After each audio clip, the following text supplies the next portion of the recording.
I'm Rick Zimmerman, and I'm here part of the University of Pittsburgh's team.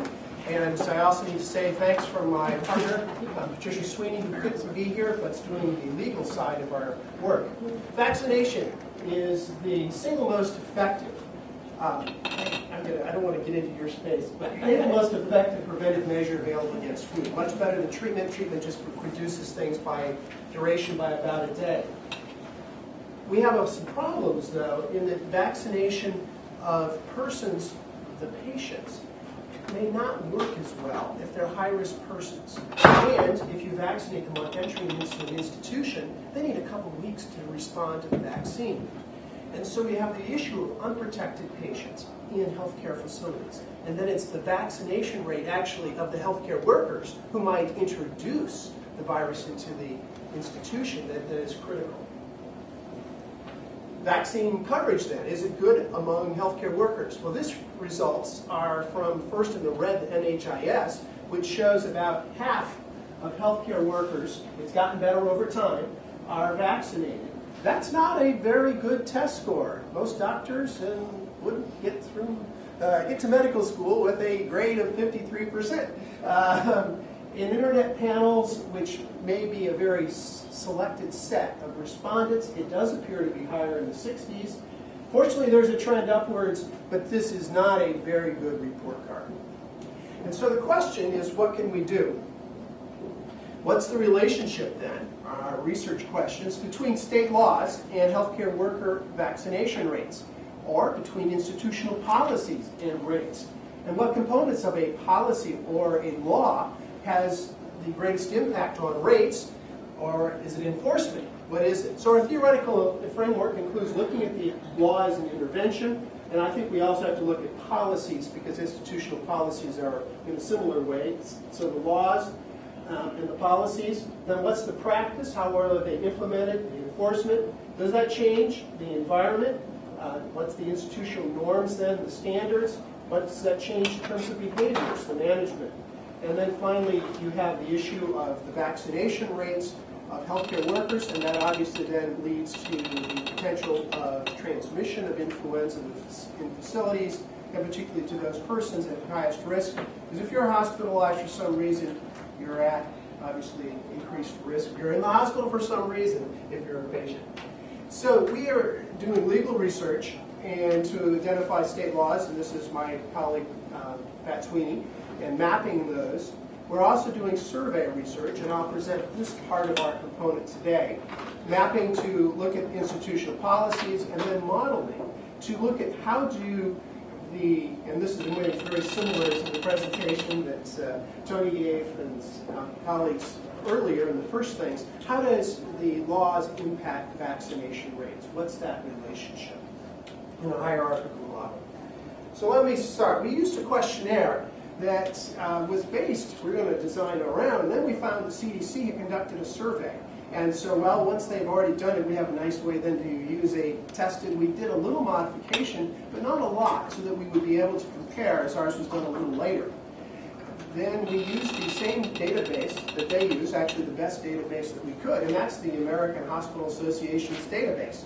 And they have a survey they do of their institutions, their members, and we obviously excluded those who were part of the CDC survey, got the information, and looked at that information with the Association of Professionals in Infection Control, because APIC, the Infection Control Organization, has the names not of just the hospital, but the infection control nurse or the infection control physician for the institution. And so we were able to cross that. We offered in our data collection an incentive for a raffle. We mailed the survey to a random sample. Included a cover letter that had APIC's signature, because that's the umbrella organization for infection control practitioners. We allowed them to respond online or by paper with a stamped envelope, sent 3 reminders, 2 by email, 1 by snail mail, and double entered those returned by snail mails to reduce keystone entry. And we looked at the AH database for hospital characteristics. We didn't ask the infection control people how many beds to your hospital. We could just get it right from the AHA database. So we started with 1,000. A few hospitals went out of business. So 900. Responding hospitals, 433. Those who have a policy, not all hospitals have a vaccination policy for healthcare workers, 200. And among those, about 150 actually gave us, we have a policy, and this is what happened before and after in our vaccination rates with the policy. So we have before and after data on those 150. Analysis would use chi-square tests to compare hospital requirements via the policy that differed by these various characteristics. We used ANOVA to compare the change in vaccination rates between policies, P of 0.05 and SAS and SPSS. So these are the hospital characteristics. I won't spend too much time. We spent a great deal of effort to see, do hospital characteristics influence policy? No. And we do have a nice descriptors of our hospitals. Half are not-for-profit. Most of them are going to be less than 100 beds, and then not surprisingly less than 100 full-time RNs, and most have over 300 total employees. But this, we spent a lot of time looking for hospital characteristics. Didn't pan out. But of the respondents, half had an influenza vaccination requirement. Of this half, of this 204, 15% were a mandate. You're out if you don't get vaccinated. Declination with some other consequence in a quarter. And then about half had a declination statement. You have to sign this that you're declining vaccination, but there was no teeth. You didn't lose your job or something else. So that's the state of the nation. We then asked, well, what is going on in addition to this policy? What else are they doing to promote vaccination? Because Joint Commission is very interested in vaccination. Free vaccine, everybody does that, whether you're in the blue and have a policy or whether you don't have a policy. Either way, there is no difference. Mobile vaccinations, about 70% offer mobile vaccinations. Cart comes to the unit, makes it really easy for the nurses. But again, no difference between them. Vaccination in wards, common areas, again, very similar responses, and offer it nights and weekends, so your night shift can get it. Again, very high levels, very similar responses. Finally, some differences now. Things. Education, universal. Vaccinations at meetings, there begins to be a difference of about 10%. And again,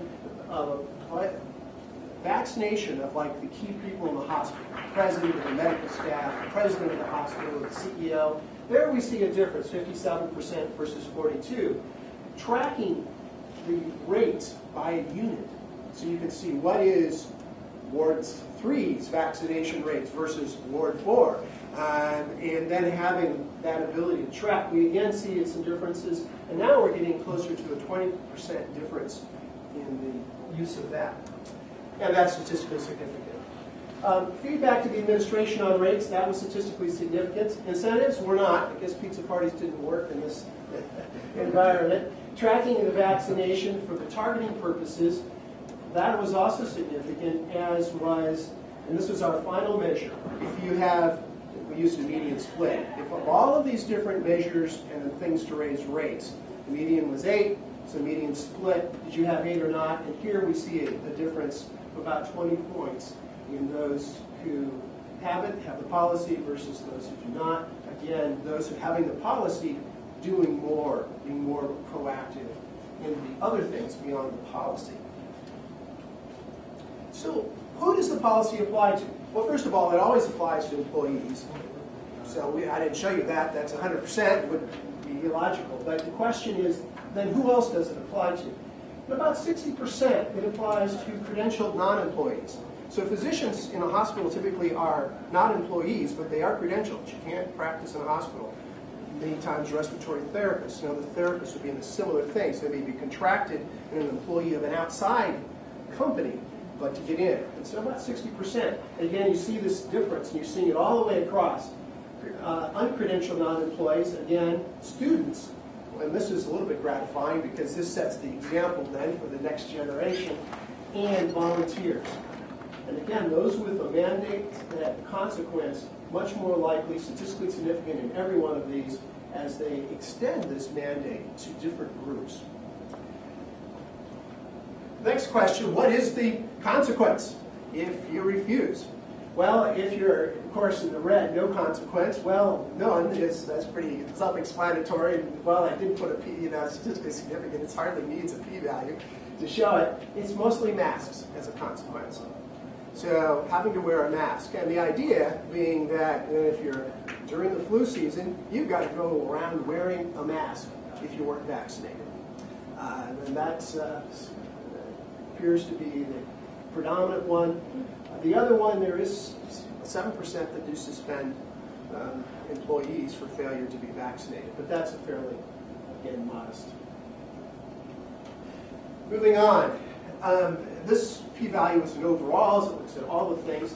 So the question is, what's the level of enforcement? And it's interesting, for those places that have a policy with consequences, enforcement appears to be much higher. Of course, for nearly everybody, or all, 89%, whereas enforcement, if you don't have consequences, you got to do a declination, enforcement appears to be waning in those institutions that don't have it. Consequence. So we see a difference there.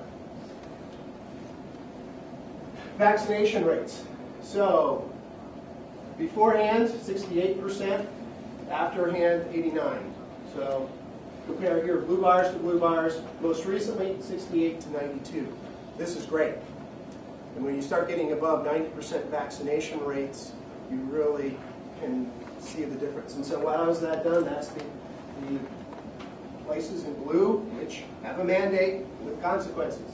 No consequences, but having a declination, 58 to 69, and more recently 58 to 72. So still better, but certainly are not up breaking the 90%. Declination forms appear to help, but they don't get you above 90. It takes the mandate. So why do institutions develop a mandate with a consequence? So now I'm restricting this just to them. First of all, the first and third reasons, the first and third is suboptimal vaccination rates among their employees. That's the biggest reason. The next was the pandemic. So this is all first and third. The second and fourth, experience of other facilities. And fourth, non-statutory statewide initiatives or large initiatives. So something is happening. And for instance, Iowa's had a collaborative where they are pushing vaccination at the hospital, and this was an Iowa hospital collaborative initiative. Not a law, but a collaborative, and that one in Iowa made a big difference. Now this is for the declination forms. What were the factors? Not for those that have the policies, but the lower strength. Again, first and third is vaccination rights and pandemic. But the second and fourth differ. The second here being the Joint Commission's influence, which is the accrediting body, and fourth is state law. And if you recall back, that was not much of an issue. So if I go back and just give you here again, if you look at the state law and Joint Commission, the mandate, they're not so important. Whereas with the declination forms, they both become more important. And so it's some interesting questions. Is it the ownership of the policy versus an external threat? What is it that actually changes a hospital's behavior? Some suggestion here that the external has some influence, but that influence may be more in the declination level than the stronger form of the mandate. So what's happening over time? Well, we're seeing in blue the mandates with consequences were not so popular through 2008 and shot up in 2009 and 2010 to be the predominant policy. Whereas the mandates without consequences, declination forms, they were more common earlier, but now are less common. So we're seeing a shift from declination forms to mandates, and I think that's probably good because mandates have the higher vaccination rates. So half of the respondents had a vaccination policy. The prevalence of mandates is increasing. The drivers are primarily the suboptimal vaccination rates in the pandemic, more secondarily the Joint Commission and other institutions. Policies that have mandates have higher vaccination rates. Hospital characteristics are not predictive. And this is a real opportunity then for model policies and state laws. Limitations, we have modest response rate. This was reported data, but this is from professionals in infection control. I mean, what are we going to do? Measure, we go to each institution and measure the rates. These are the people that should know. This is preliminary. We're still working on our things. Our next step, we have done in a different data set, have done a preliminary analysis using the National Health Interview Survey that has data on self-reported vaccination rates of healthcare workers. Now, the problem is, and we did a hierarchical analysis of vaccination rates as the level 1 and the level 2, hierarchical being the state policies. And we put in race at level 1, so we have the white vaccination rate at level 1, we have the non-white vaccination, and then we have the state policies. We did find that there was racial disparity in healthcare worker vaccination rates. And we found that it was doing the state-based analysis. However, we did not find an effect for state laws. This may be due to relatively few healthcare workers in NHIS, so it's a database limitation. It may be because we had to lump states across time. That's an issue. We had to lump states across time to get a sufficient sample size. The National Center for Health Statistics is very conservative. Unless you have enough robust sample, they will not let the data set out. And so they required that we lump years, that we lump some small states, you get Rhode Island and New Hampshire and the small states. There's not enough healthcare workers who are non-white to do things. So we are thinking of going back, but next time we will delete work with the small cell limitation by not looking at race differences and just see if we can look at it. And probably stratify it into 2 different time periods. The more recent, where we have more mandates, and more historical, so we can do that comparison. That's one of our next steps. And then we want to identify progressive and non-progressive institutions based on our survey, and also using the CDC survey. They've made their data available to us. Then we can look at states that are progressive and non-progressive, cross-match that list, and create a hierarchical model with vaccination data of the healthcare worker as the first level, institutional policy, and then the third level being state policy. And that's our grand scheme. We're not there yet. You're ahead of us here in data analysis. We have submitted an abstract to Academy Health. We're working on a manuscript of the survey details, and we are thinking about putting, I think this is what was brought in this morning, is where you're going to impact things. I think the AMA CDC Flu Summit is one of the places where this type of thing's got the greatest visibility. And so I'm thinking about putting something in there. That call for abstracts is not out yet. Let me close, take the risk of closing with one of our founding fathers, Ben Franklin, one of his, think from his autobiography. In 1736, I lost one of my sons, a fine lad of 4 years old, by the smallpox. I long regretted, bitterly, and I still regret, that I had not given it to him by the way of inoculation. This I mention for the sake of other parents who omit that operation on the supposition that they should never forgive themselves if a child died under it. My example, showing that the consequence may be the same either way, and that therefore the safer should be chosen.